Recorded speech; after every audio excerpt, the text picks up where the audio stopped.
Everybody, today is October 9th, Monday, and we are going to talk about reinforced concrete today.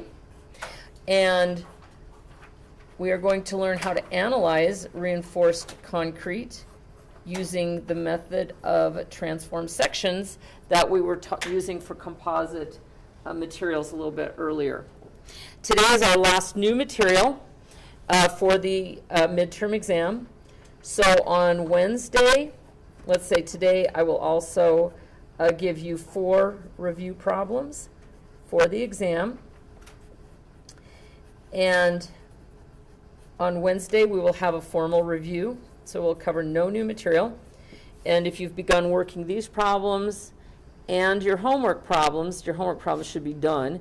But if you've begun working these problems, I'll take any questions at all and work any or help you work any problems that you have with the homework, clear up any misconceptions that you have, just in general prepare you for the midterm, which will be on Friday. And that date, of course, would be the 13th, Friday the 13th. I'm sorry, that's horrible. All right, so on Friday the 13th, you will hand in Chapter 3 and Chapter 4 homework. And of course, that will be on engineering paper. You will also hand in the 4 review problems. And occasionally, one of the review problems will be one of the homework problems. I still want you to hand them in separately because I grade them separately. And I grade these much more carefully than I do the homework. So you'll hand in this, and then you'll take the exam. For the exam, you can have a study sheet. So you can have one formula sheet that you write in your own handwriting.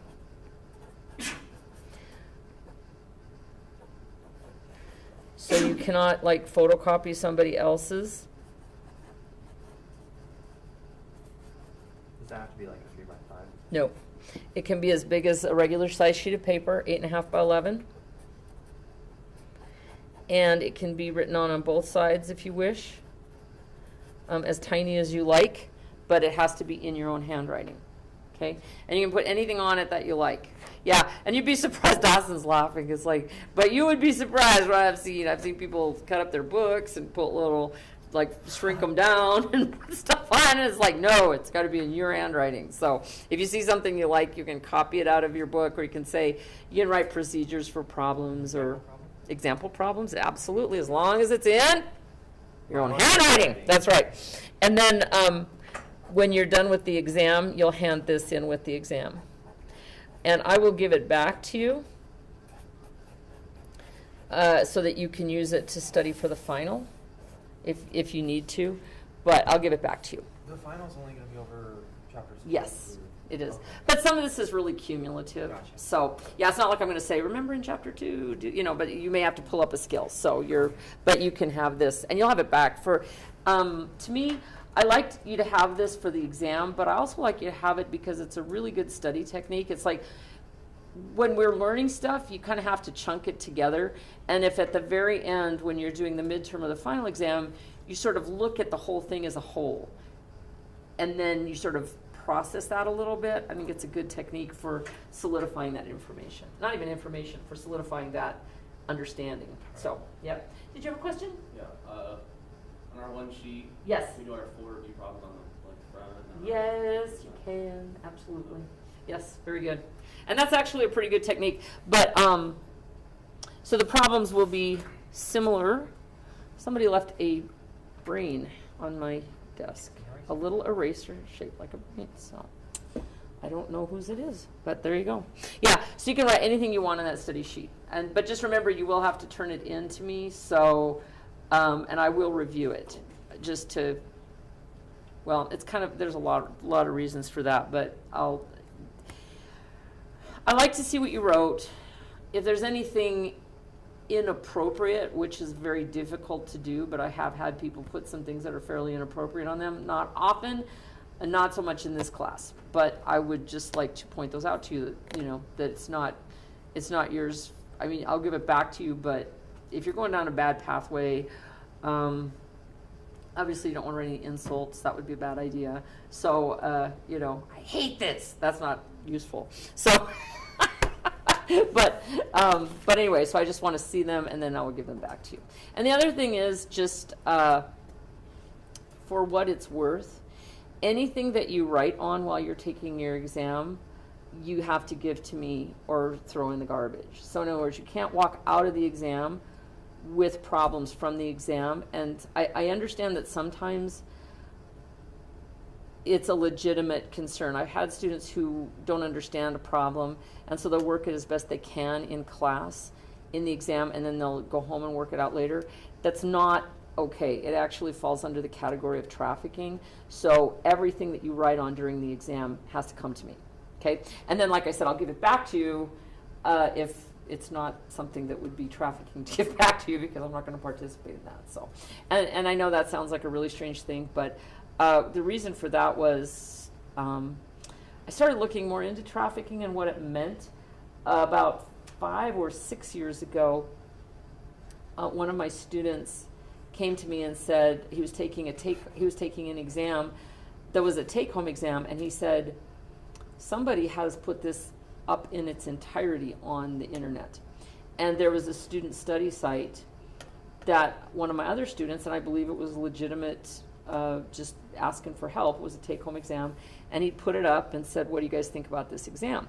Well, it just clued me into the fact that nothing is sacred once it leaves class. So everything that leaves class has to be something that's okay to leave class. And I don't give the same tests over and over again, but as you can imagine, there's only so many legitimate types of tests I can give in this class, and I try to prepare you. I mean, it's not like you should have a big surprise on an exam day, but the problems may look similar, and it's not really fair, especially if maybe two of you, Dawson has a rodeo to go to, and he can't take the test on the same day.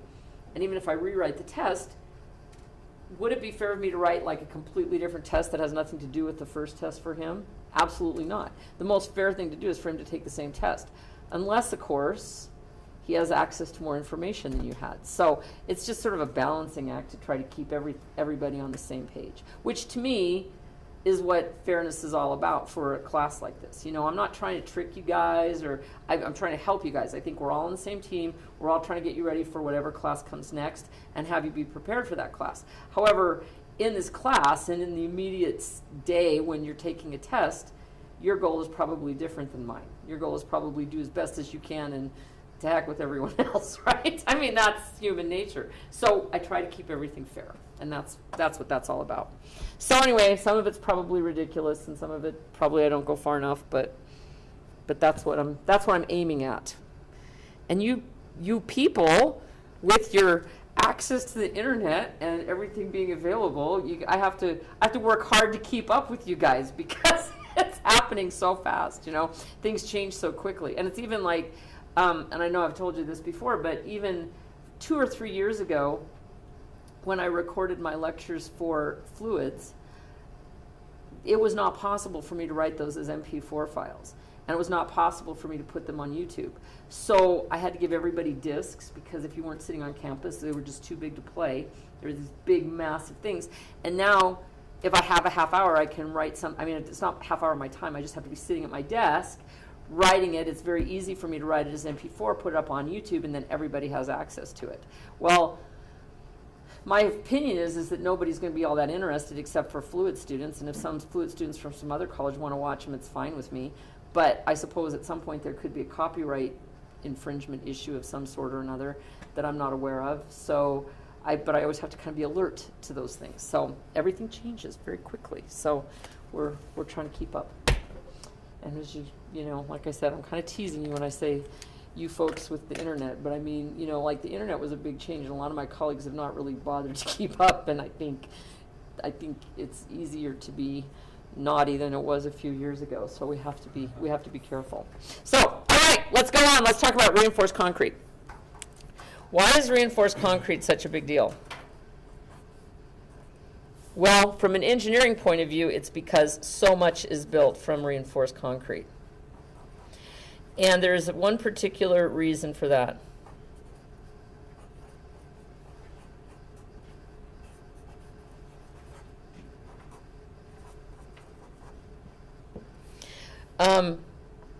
If you look at cement, cement is called heterotropic material. And, or I should say concrete. Generally speaking, it's referred to concrete after it's solidified. If you put concrete in a bending moment, what we find is that concrete handles handles tension very poorly. But concrete handles compression very well. And that's what makes it heterotropic. In other words, it doesn't behave the same over ranges of stress. It is so strong in compression and yet almost useless in tension. And you can see a lot of things that are designed because of this heterotropic property of concrete. My favorite example is if you look at a dam. If you look at a dam from top to bottom, here's the water. And this little, for those of you that have not had fluids, that little symbol, a little triangle, just means the surface of water. But if you look at a dam from top to bottom, you will generally see that it will be narrower at the top and much, much thicker at the bottom. And sometimes this is actually even more pronounced than what I've drawn. The reason for that is as you go down, the force that is being exerted on the dam by water gets greater and greater as you go down, because you always have this column of water on top of you. So that at every point in depth, you have the density of the water times the gravitational acceleration times the height, which means in this direction, of the water column above you acting on you or on the surface of the dam. So then plus the atmospheric pressure. So what that means is the pressure at this point on the dam is significantly less than this point, is significantly less than this point, and so forth. And so by the time you reach some extent depth, you have a great deal of pressure. Now, this function is basically linear. In other words, you start with a pressure here, and it increases in a linear manner as you go down. That can change if you have a lot of impurities in the water. If the water has stuff that settles out at the bottom, like a lot of times dams get, they call it silted up, where because the water becomes very still here, it's moving up here, and then right at the dam surface it becomes still. You'll have a lot of sediment, a lot of precipitation at the bottom of the dam. So this will actually become more pronounced. But what happens if you look at the top of the dam? So in other words, if I start here and I look backward into the dam, what you'll see is the top of the dam will actually look like this, where the water pushes not this way, water flows this way, and pushes against the dam this way. What actually happens here, if you think about it, because we're always talking about normal forces, you know what, I want to redraw this picture because I want it to look like this so that it doesn't confuse anybody. So let's do it this way. This top of the dam looks like this, where water pushes against it like this. What happens then, if you think about it, is all of this pressure pushes the dam together and keeps the concrete in compression. And over here, this concavity is where the water is probably just a little stream down below, and you have some sort of a structure that looks like that. But that's why dams tend to look like little fingernails stuck stuck damming up a body of water with a little stream coming off below, because this is what keeps keeping the concrete in compression keeps it strong. So what do we do about this? Well, for dams, we can build that structure so that the shape actually strengthens the concrete. What if we have like in the floor of a shop, say that you are working in a tire shop, or you have a large expanse, like you want to do a foyer in a middle school or something like that. So you have something that is very, very large, right? Or you have, like I said, a shop where you have very, very heavy things being put on the floor of the shop. Or here you don't have very heavy things, you just have tons of kids running around in this foyer or lunchroom all the time. Well, we know from our experience that both of these things are going to create a positive bending moment where the top of that slab is going to be in compression and the bottom of the slab is going to be in tension. But it turns out that the only part of the concrete that does us any good is the part that's in compression. So what happens is, if you find a neutral axis, this part in tension just does absolutely nothing, and in fact is basically not even existent in terms of a stress diagram. So the neutral axis moves up and up and up until nothing is, until you don't have the integrity even in compression to hold the weight of what's above it, and the whole thing will collapse or crumble up into nothing, meaninglessness. And as I've said from the beginning, as soon as something fails, you don't have a structure anymore. You don't have a bad structure, you just don't have anything. So what we do is whenever we have a situation like this, we can put rebar in the concrete. And or I could think of it as going the other way. It doesn't. Depends on how we're designing it. So what happens is, if you put rebar, which is made out of some sort of steel or iron, or some sort of a very flexible metal,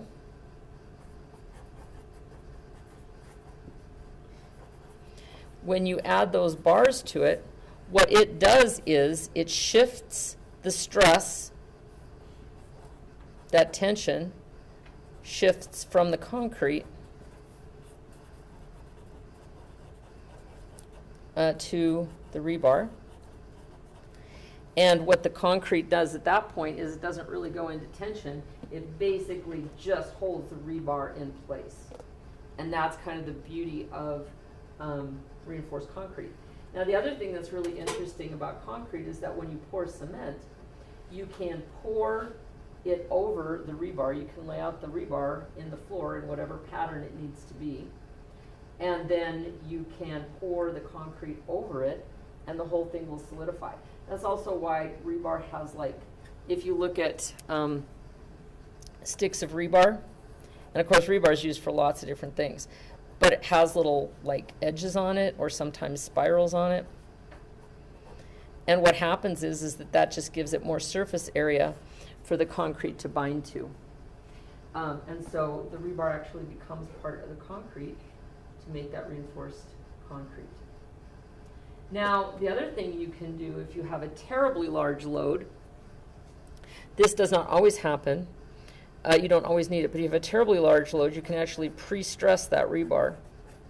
And the last place I saw this in a construction project, it happens all the time, I'm just saying the last time I personally saw it, was when Powell Middle School was adding on their new atrium or foyer, the big common area, and before they poured the concrete, you actually just take the rebar, and this is looking down on the floor, and you put it in whatever pattern you need it to be, spaced as closely as it needs to be, and then you pull it in tension before you pour the concrete, and you leave the tensile force on it, pour the concrete over it, pour the cement over it until it forms into concrete, and then when you're done, when the concrete sets up, you remove the tension, and the rebar actually goes into compression. What that does is it puts the lower part, you always only put rebar in the lower half, obviously above the neutral axis, it's not needed.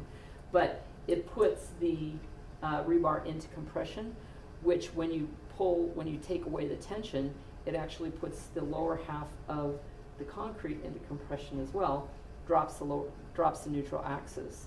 And then there's less stress to be transferred to the rebar because more of the concrete is in compression. So that's pre-stressed. You put it in tension, remove the tension after setup, and it will go into compression so that you are pre-stressing it by, I guess you would say, by initially putting the rebar in tension and then allowing everything to fall into compression. So that then when you add a load to it, it doesn't go into tension immediately, it goes into less compression. So you have a window of compression to go through with the lower half below what would normally be the neutral axis and the rebar before you end up being in tension, which of course is what the rebar or what the concrete will not handle. So in this class, we're not going to talk about pre-stress. We're just going to talk about regular reinforced concrete. And we're going to learn how to analyze. So you may be saying to yourself, what have I gotten myself into? How am I going to analyze how this stress is transferred to the rebar? And the answer is we create a transform section. And the big important points of this are, if you look at it as a slab, let's say reinforced concrete looks like this, and we draw it kind of 90 degrees off of what we usually do. So we show the ends of the rebar coming out. And what we're really talking about here is rebar that extends through. So in other words, this is looking at a bar that looks like this, or a slab that looks like this. So this is the longer side, this is the face. And in this case, the moment would be applied like this. Now, then we have our loads in this way. So this is what we're doing. But we look at it this way because this is, so what I'm saying is the moment is not over here. The moment is kind of front to back. Okay? But it's still the same analysis. Well, as I've said, what really happens is everything below the neutral axis is not really valid for the concrete is not bearing any tension.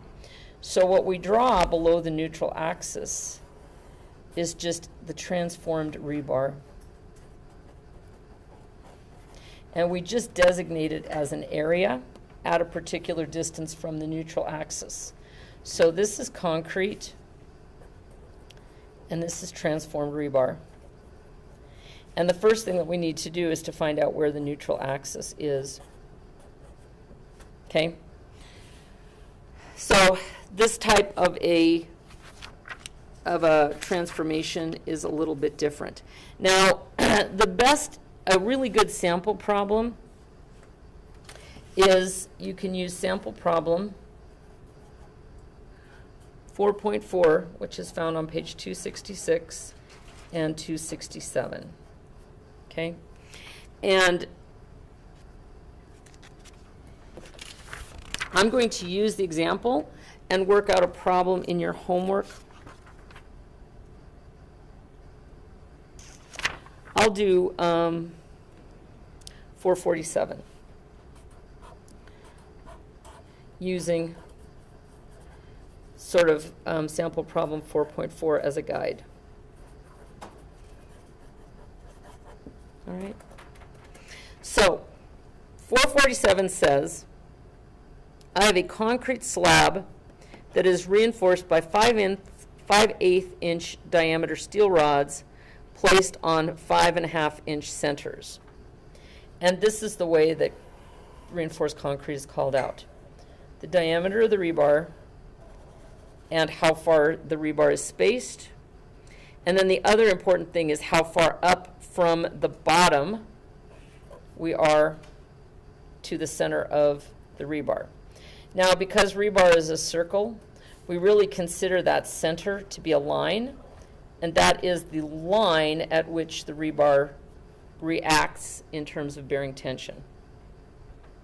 Okay, so in this case we have a slab that's 6 inches tall. As you can probably guess, this is all about geometry. The spacing from center to center is 5.5 inches.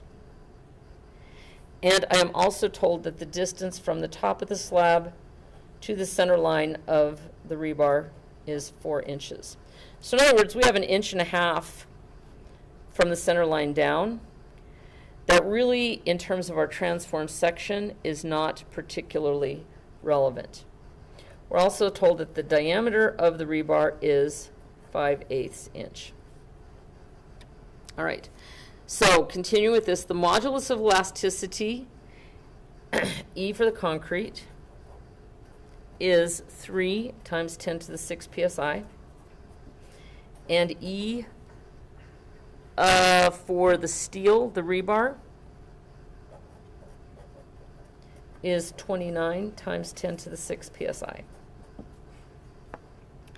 Using an allowable stress of 1400 psi in the concrete, so sigma allowable in the concrete is 1400 psi. And of course that's going to be a negative, isn't it? Because everything in the concrete has to remain in compression. And sigma allowable in the steel is going to be a positive 20 ksi. Okay? Determine the largest bending moment.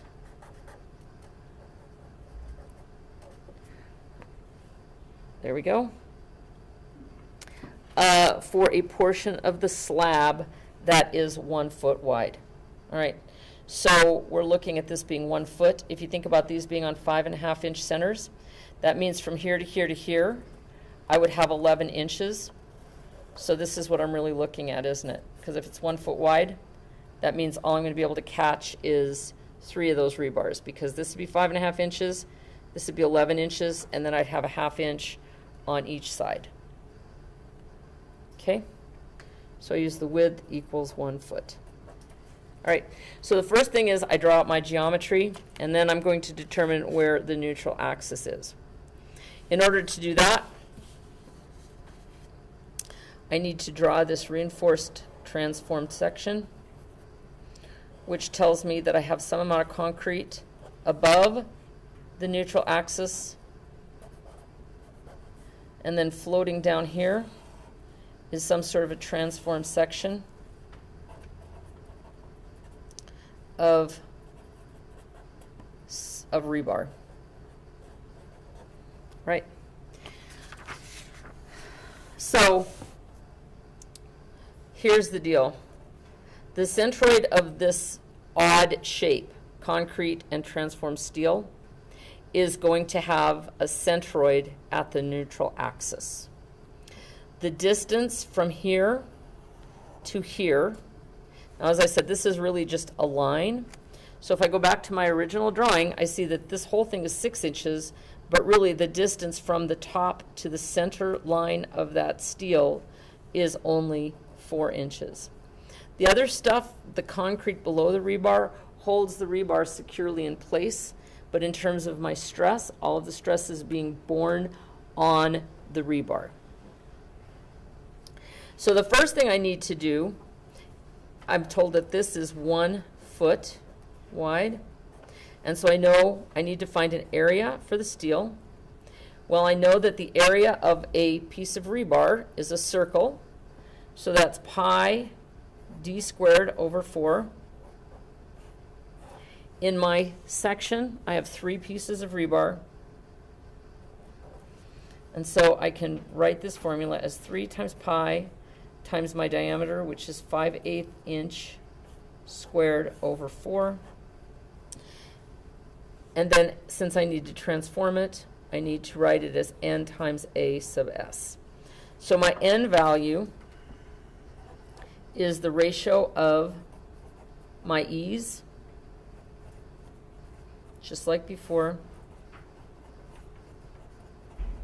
So I can figure out, I can get my calculator and figure those numbers. Okay, so first of all, n, uh-oh, hang on. My screen just went dead, but it's okay. We're still good. 29 divided by 3, because it's 10 to the 6th, 10 to the 6th. So this number, my n value, is 9.6, repeating 6. Yes? When you're doing, finding your Mm-hmm. how do you know which one to put over the other? You want it to be a number larger than 1. Okay. And that way you're always transforming the correct section. You need to remember you're transforming the rebar to the concrete. So it's rebar over concrete. Concrete then will remain in the same, the geometry will remain the same as in the real world, and the rebar will have a different geometry. But the key is you always want it to be bigger than 1. Okay? So now I'm doing the other calculation. D squared times pi times 3, because there's 3 bars, divided by 4. And I get, times n, sorry. This is correct, which is 0.92 inches to this inches squared. And then when I multiply that by my n value,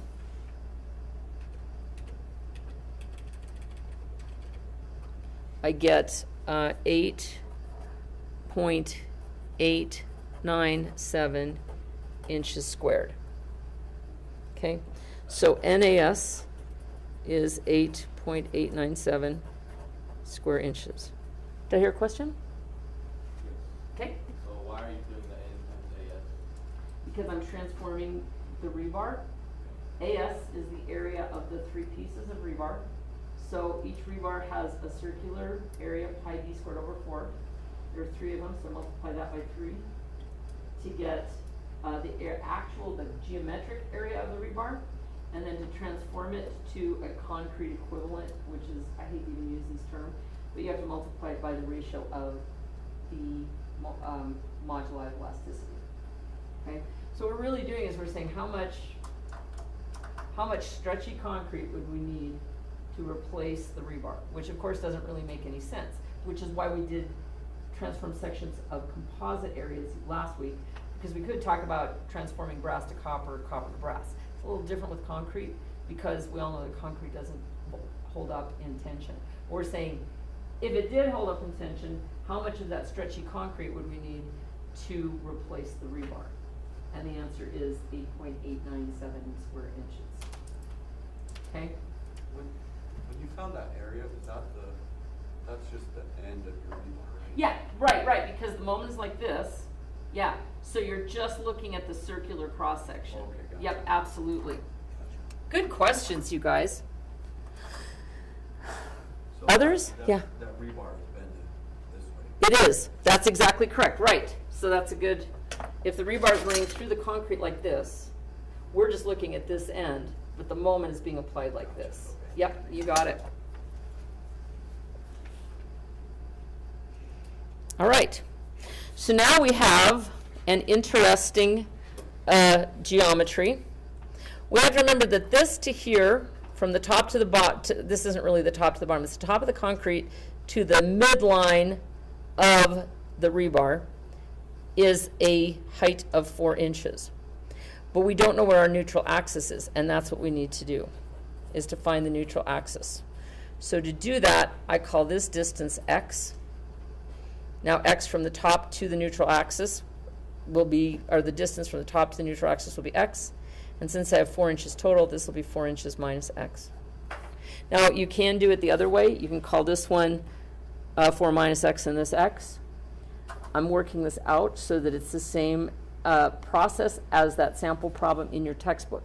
But if you choose to do it the other way, it's equally as good. Okay? All right. So how do I find the neutral axis? Well, the answer is that if I find the Q of the concrete, which is above the neutral axis, and the Q of this transformed section, which is below the neutral axis, if I realize that this is positive, because Q, remember, is equal to the integral of y dA, or y times a, yi ai.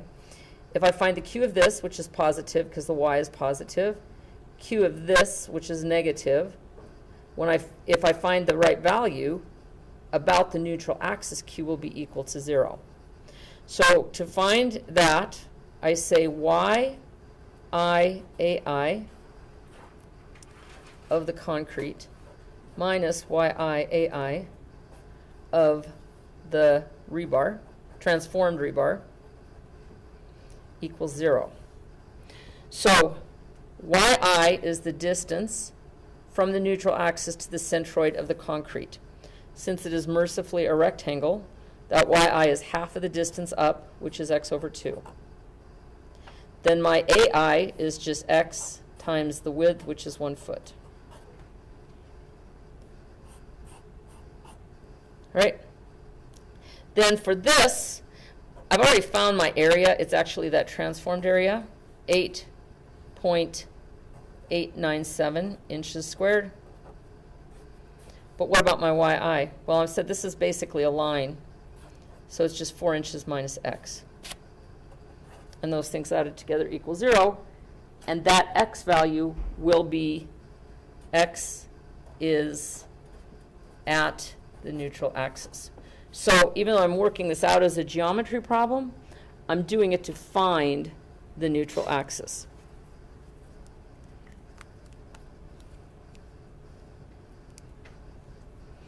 All right.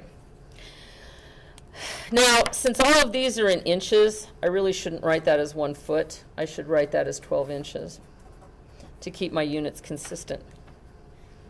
Let's go ahead and do this math. We got 12 divided by 2, which is 6. X times x, which is x squared. Distribute this through. I get 8.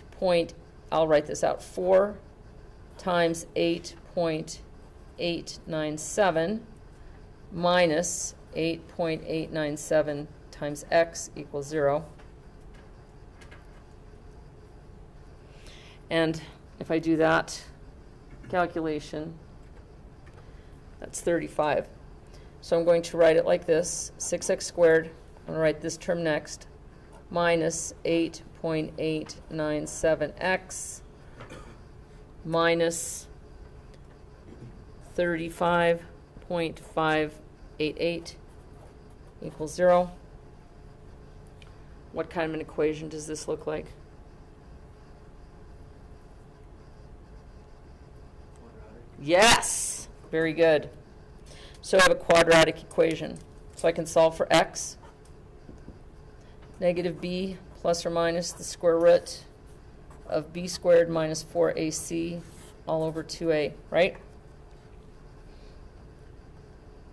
And so that is negative b, which is going to be a positive 8.897, plus or minus the square root of 8.897 squared minus 4 times a, which is 6, times c, which is negative 35 point something, all divided by 2 times a, which is 2 times 6.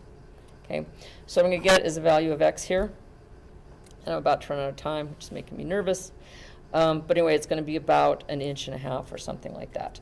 There will be 2 answers because we have a plus minus, but there's no, the negative answer has no value. It doesn't make any sense, does it? So whatever x value we get that's positive is going to be this distance here. All right, in the interest of saving time, I'm just going to say choose positive answer. And I'm going to use a value of, let's just say, 1.5 inches. Now this is for example. It's because I want to move forward. But you're going to work this quadratic equation. You're going to get some actual number here. Okay? So if x is equal to 1.5, this is what my transformed section looks like. 1.5 inches, 12 inches, 8.897 inches.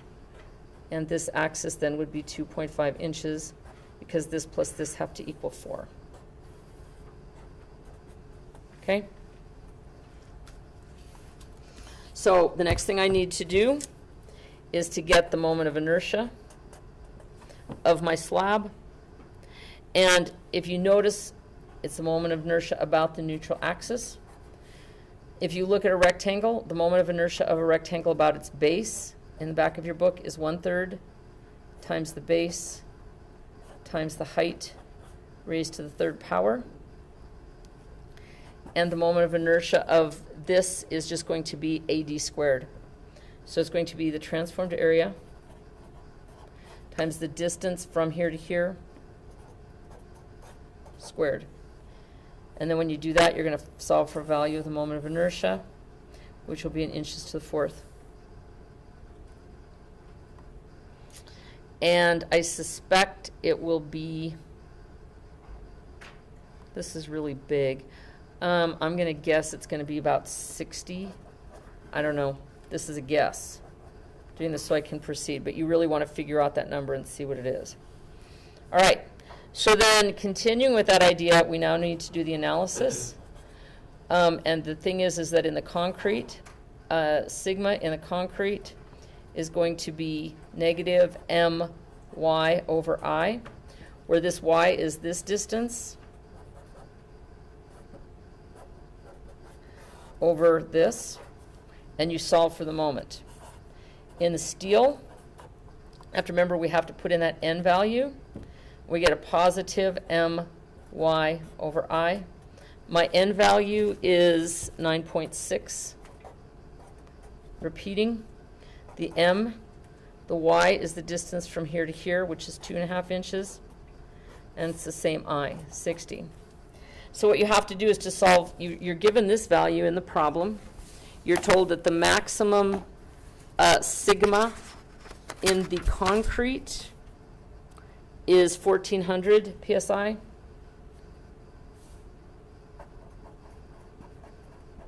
And the maximum here is 20 ksi.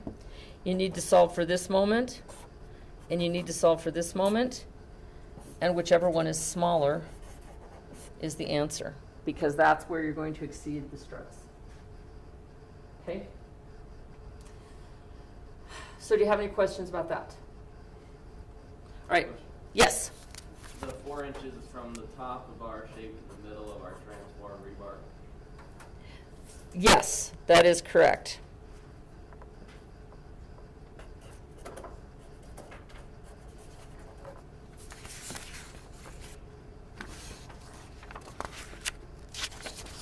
Any other questions about that? That's what I like to call a speed lecture, because you'll have it on vodcast and on YouTube, so you can watch it again should you need to, which I suspect you will. But I would like you to do problem 447, work it out with actual numbers, and that will lead you into problem 452. So these will be your 2 homework problems for tonight. All right. Now at this point, we just have a couple minutes, but I want to get you some homework problems. If you need to leave, I'm going to continue streaming to give you the 4 review problems that will get you ready for the midterm. But if you need to leave, it will be on the vodcast. But I'm going to go ahead and do that. And it takes me a little bit because I have to find the exam and then work from that point. All right. I want to come up here. Oh, here we go. Right. So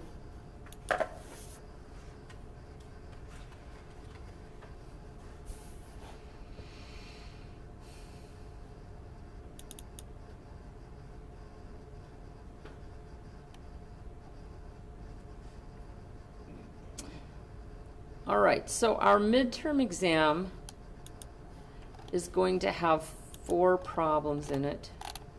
Chapters 1, 2, 3, and 4. There will definitely be, from chapter 4, a transform section involving a concrete slab. Now, so my chapter 4 review problem.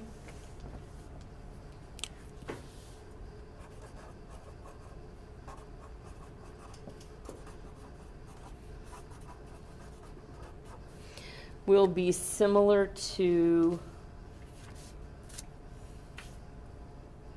449.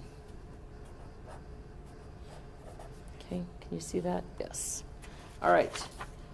Chapter 3, which is where we talked about torsion. I really like to have a problem where you have to compute something beyond, it's going to definitely be a power transmission problem, but I like to have something where you have to compute two of something, either a J or a torque that's different in the two pieces of the shaft, or where there's a gear. Not a bunch of gears. If there's a gear, it would just be one gear. Or a stepped shaft, perhaps. But I had you do problem 276.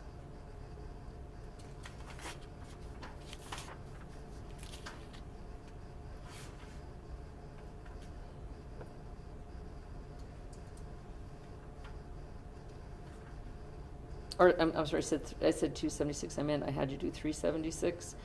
I think a good review problem would be 377.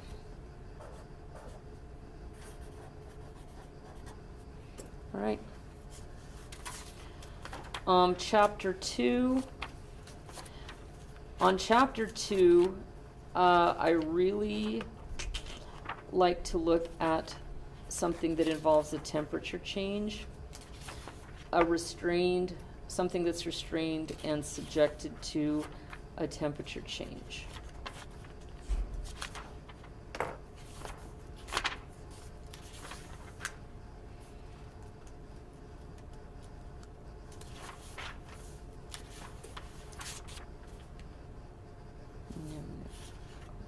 Steel bar,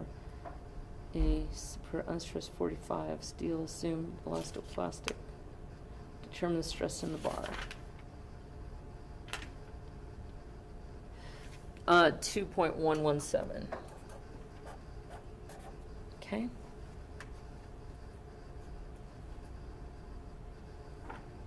All right, and last but not least, chapter 1.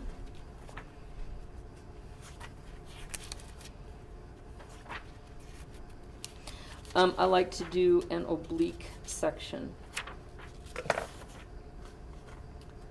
So where you have something that's operating, and you did one very similar to this on your take-home test, but something where we have a glued splice or something similar in a prismatic member.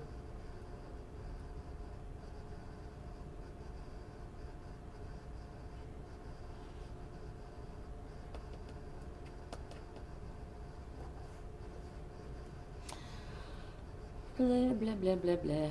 Let's see. Uniform 620, largest load P, safely applied.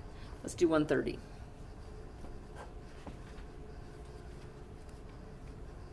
.30, I mean to say.